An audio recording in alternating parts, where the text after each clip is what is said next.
കൈദി, വിക്രം എന്നീ സിനിമകളിലൂടെ തമിഴിലെ ആദ്യ സിനിമാറ്റിക് യൂണിവേഴ്സ് സൃഷ്ടിച്ച സംവിധായകനാണ് ലോകേഷ് കനകരാജ്. കൈദിയിലെ കാർത്തിയെ വിക്രമിൽ കമൽഹാസന്റെ കഥാപാത്രവുമായി കണ്ടത് പ്രേക്ഷകർക്ക് പുതിയൊരു അനുഭവമായിരുന്നു. ഇരുവരെയും ഒരുമിച്ച് നേരിടുന്ന വില്ലൻ റോളുമായി സൂര്യയെ അവതരിപ്പിച്ചത് ആരാധകർ ആഘോഷമാക്കി. വിജയ് ചിത്രം ലിയോയും LCUവിന്റെ ഭാഗമാക്കിയത് പ്രതീക്ഷ ഇരട്ടിയാക്കി. കൈദിയുടെ രണ്ടാം ഭാഗത്തിൽ ഡൽഹി റോളക്സ് ഫേസ് ഓഫ് കാണാൻ ആരാധകർ കാത്തിരിക്കുകയാണ്. രജനിയുമായി ലോകേഷ് കൈകോർക്കുന്ന കൂലിയുടെ വർക്കുകൾക്ക് ശേഷം കൈദി 2വിന്റെ ജോലികളിലേക്ക് കടക്കുമെന്ന് ലോകേഷ് അറിയിച്ചു. എന്നാൽ ഇപ്പോൾ പുറത്തുവരുന്ന റിപ്പോർട്ടുകൾ അനുസരിച്ച് കൈദി 2 ഇനിയും വൈകിയേക്കും.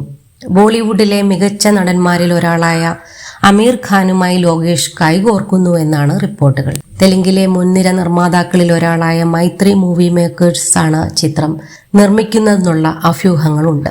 ഇതോടെ ഷാരൂഖ്, സൽമാൻ തുടങ്ങിയ ഖാൻമാർക്ക് ശേഷം അമീറും തമിഴ് സംവിധായകനൊപ്പം ചേർന്നിരിക്കുകയാണ്. ഷാരൂഖിന്റെ കരിയറിലെ ഏറ്റവും വലിയ ഹിറ്റായ ജവാൻ സംവിധാനം ചെയ്തത് തമിഴ് സംവിധായകനായ അറ്റ്ലി ആയിരുന്നു. 1200 കോടിയാണ് ജവാൻ ബോക്സ് ഓഫീസിൽ നിന്ന് നേടിയത്. സൽമാൻ ഖാന്റെ ഏറ്റവും പുതിയ ചിത്രമായ സിക്കന്ദർ സംവിധാനം ചെയ്യുന്നത് AR മുരുകദോസ് ആണ്. ബോളിവുഡിൽ അടുത്തിടെ ഹിറ്റായ പല സിനിമകൾക്കും സൗത്ത് ഇന്ത്യൻ സംവിധായകരാണ്.